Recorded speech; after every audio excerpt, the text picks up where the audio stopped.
O livro de Daggerheart já saiu oficialmente, não faz muito tempo, mas não para de sair coisa nova. Não faz muito tempo que eu fiz um vídeo falando sobre duas classes novas que eles estavam testando para colocar no jogo, que era o Lutador e o Bruxo, e eu já tô aqui de novo para falar sobre mais duas classes que eles estão testando.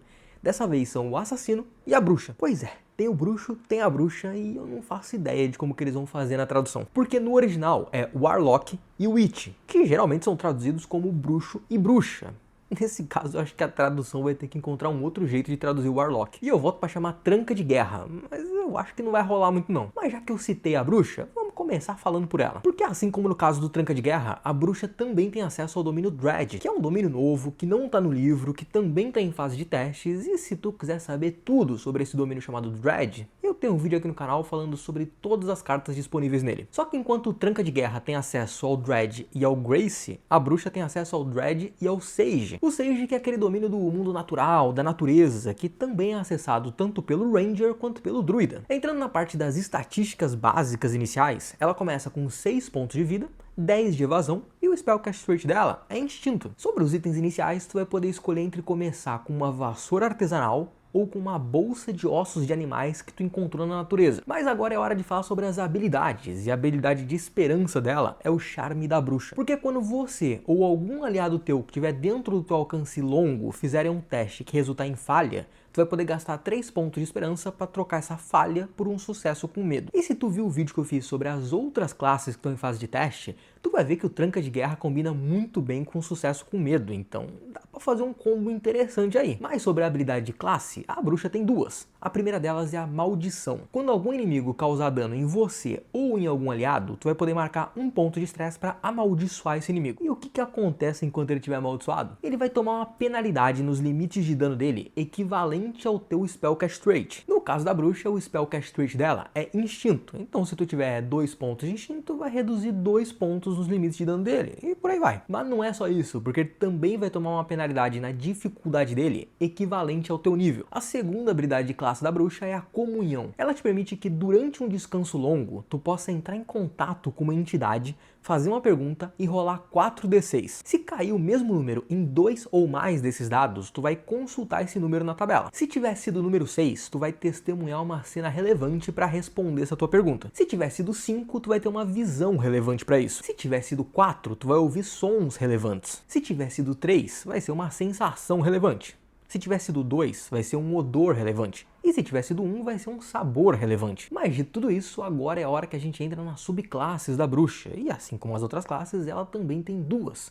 Que no caso dela são a Bruxa da Seb e a Bruxa da Lua. No caso da Bruxa da Seb, eu tenho certeza que não vai ficar desse jeito a tradução, mas eu não faço ideia de como vai ficar. E começando por ela, ela tem duas habilidades de fundação. A primeira delas são os remédios herbais, ou os remédios fitoterápicos. E significa que quando tu fizer um movimento de descanso que precisar de uma rolagem, tu vai poder rolar 2 vezes e ficar com um resultado maior. E a segunda é o Talismã Amarrado. Porque uma vez depois de cada descanso, quando tu estiver ali no momento mais tranquilo, mais descontraído, tu vai poder encantar um objeto e entregar ele para algum aliado. Se esse aliado tomar uma porrada enquanto estiver segurando esse objeto, tu vai poder gastar a magia dele para que quem atacou também tome um ponto de dano. Na habilidade de Maestria, a Bruxa da Seb também tem duas. A primeira delas é a chamada Andar Entre Mundos. Se tu estiver em algum lugar que tenha pelo menos um cadáver, tu vai poder fazer um teste de feitiço com dificuldade 13. Se tu tiver sucesso nessa rolagem, tu vai poder assistir aos últimos momentos de vida daquela pessoa. E se tu resolver marcar um ponto de estresse, tu ainda vai poder ouvir os sons. Mas se tu falhar no teste,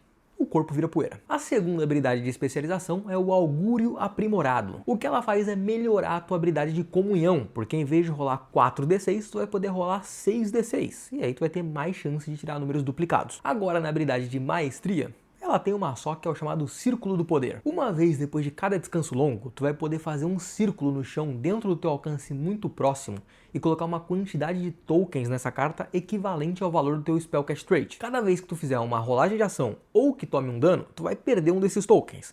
E essa habilidade vai durar até que tu perca o último token ou que tu saia do círculo. Mas quais que são os benefícios disso? Enquanto ele durar, tu vai ganhar 3 coisas. Um bônus de mais 4 nos seus limites de dano, um bônus de mais 2 nas tuas rolagens de ataque e um bônus de mais 1 na tua evasão. E essa aqui foi só a primeira subclasse da Bruxa. Agora a gente vai entrar na segunda, que é a Bruxa da Lua. Começando pela habilidade de fundação, ela ela tem duas. A primeira delas é o Night Watcher, o observador da noite. E o que ela faz é que sempre que tu estiver sob a luz da lua, tu ganha um bônus de +1 nas tuas rolagens de feitiço. E a segunda é a Ira da Luz Pálida. Lembra lá naquela habilidade que tu pode amaldiçoar os inimigos?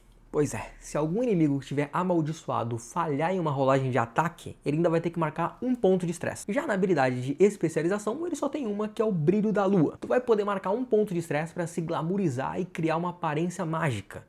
Essa aparência vai durar até que você tome uma porrada ou faça um descanso. Mas enquanto durar, tu vai ganhar dois benefícios. O primeiro é que tu vai poder tomar a forma de qualquer criatura mais ou menos do teu tamanho que tu já tenha visto. E o segundo é que tu vai poder dar uma melhorada na tua aparência, e aí tu vai ganhar vantagem em testes de presença em que isso seja relevante. Mas por fim, a gente tem a habilidade de maestria da Bruxa da Lua, que nesse caso é a chamada Fases da Lua. Tu lembra que uma das habilidades de classe lá da bruxa era a comunhão, que durante o descanso tu podia fazer uma pergunta para uma entidade? Com essa habilidade das fases da lua, em vez de fazer a comunhão para perguntar para uma entidade, tu vai poder fazer para trocar de forma. E na prática é aquela mesma coisa de rolar os dados e ver se cai resultado igual. Se não cair, tu vai poder fazer outro movimento de descanso no lugar dele. Mas se cair, tu olha na tabela e vê qual que é o benefício que tu ganhou com aquela duplicata. Se for um 5 ou 6, tu vai ganhar um bônus de +1 na tua evasão. Se for 3 ou 4, tu vai ganhar um bônus de +2 nas tuas rolagens de ataque. E se for 1 ou 2, sempre que tu tomar um dano menor, tu vai poder gastar um ponto de esperança para não tomar aquele dano. E esses benefícios duram até o teu próximo descanso. Mas agora a gente encerra a classe da bruxa e a gente parte para a segunda classe que entrou nessa fase de testes, que é a classe do assassino. Sobre os domínios, ele tem acesso ao Midnight, que é o domínio das sombras, e ao Blade, que é o das armas. Nas estatísticas básicas, ele começa com 5 pontos de vida,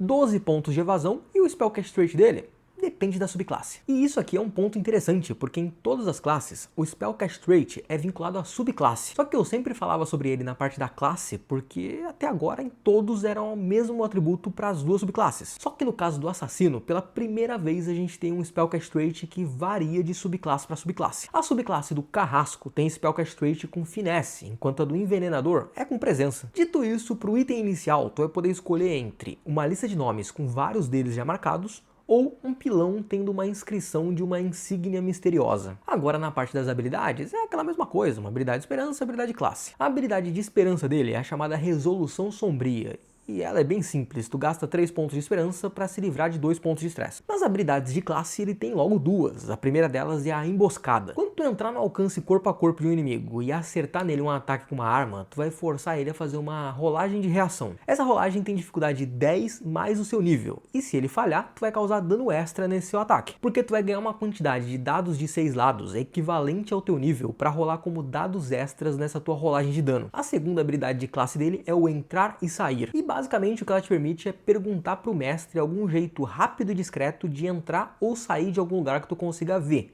Da próxima vez que tu fizer um teste envolvendo essa informação que o mestre te deu, tu vai ganhar vantagem na rolagem. E esse aqui é o pacote básico da classe do assassino, que também tem duas subclasses, como a gente viu lá na parte do Spellcast Rate, que são o carrasco e o envenenador. Começando pelo carrasco, ele tem duas habilidades de fundação. A primeira delas é o primeiro golpe, e ela é exatamente isso, porque o primeiro ataque bem sucedido que tu fizer em uma cena vai causar o dobro de dano. E a segunda habilidade é a facada nas costas, e o que ela vai fazer é melhorar a tua emboscada, porque agora tu vai usar dados de 8 lados em vez de 6 lados. Na habilidade de especialização, ele também tem duas. A primeira é o golpe mortal, que quando tu causar um dano severo em alguém, esse alvo vai tomar 1 ponto de dano a mais. E a segunda é a postura do escorpião, em que tu ganha um bônus de +2 na tua evasão contra qualquer ataque feito pelo último inimigo em quem você causou dano. Agora na habilidade de maestria, ele também tem duas. A primeira delas é o golpe verdadeiro. Uma vez depois de cada descanso longo, se tu fizer uma rolagem de ataque que resulte em falha, tu pode marcar 1 ponto de estresse e trocar essa falha para um sucesso com esperança. E a segunda habilidade de maestria do carrasco é o ataque surpresa. Porque tu lembra lá na tua habilidade de emboscada que o inimigo tinha que fazer uma rolagem de reação com dificuldade 10 mais o seu nível?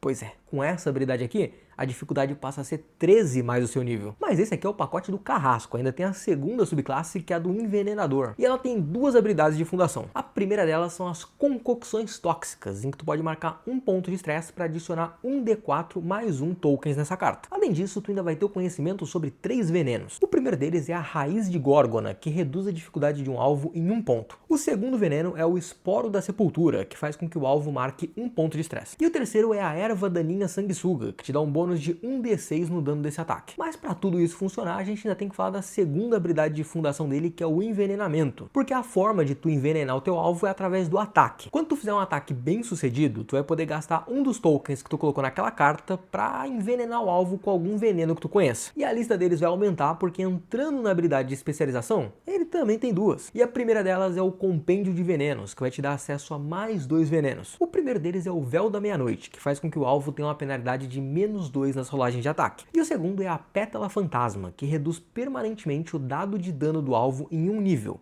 de D10 para D8, de D8 para D6 e por aí vai. E a segunda habilidade de especialização é a Bênção da Víbora, que faz com que tu seja imune a venenos e outras toxinas. Entrando por fim nas habilidades de maestria, ele também tem duas. A primeira delas é o Venomante. Sabe o que ela faz? Ela te dá acesso a mais 2 venenos. O primeiro deles é a Semente da Praga, que faz com que o alvo tenha uma penalidade de -3 nos limites de dano. E o segundo é a Folha do Medo, que o dano desse ataque ganha um bônus equivalente ao resultado do teu dado de medo nessa tua rolagem de ataque. E além disso, ele ainda tem a segunda habilidade de maestria, que são as Presas Gêmeas, que te permite que quando tu infectar o alvo com um veneno, tu possa gastar um token adicional para causar o efeito de mais um veneno. Mas essas aqui foram as duas classes que foram introduzidas mais recentemente nas fases de teste da Geralt: a Bruxa e o Assassino. Eu não sei você, mas eu tô gostando bastante dessas classes novas que eles estão testando pro jogo. Eu achei bem maneira essa subclasse do Envenenador, dessa coisa de usar vários tipos de veneno para atacar o alvo. A Bruxa não faz exatamente o meu tipo de jogo, mas eu achei que ela tem um pacote de habilidades também bem redondinho, que funciona muito bem. A única coisa que eu fico pensando é se, em vez de colocar novas classes, se não seria mais interessante se elas entrassem como uma terceira subclasse para as classes que já tem. A Bruxa poderia tranquilamente ser uma subclasse do Warlock, e o Assassino eu acho que não ficaria muito deslocado não se fosse uma subclasse do Ladino. E me diz também o que tu achou dessas duas classes novas, da Bruxa e do Assassino. Com essa apresentação aqui, dá jogo, tem coisa pra mudar, tu acha que tá muito forte, que tá muito fraco, que o pacote não tá rodando muito bem? Vamos falar sobre isso nos comentários, porque o vídeo de hoje chegou ao fim. Se tu gostou, deixa aquela curtida pra eu saber. Eu também te convido a se inscrever no canal para tu não perder os próximos, porque por hoje a gente encerra por aqui e até a próxima.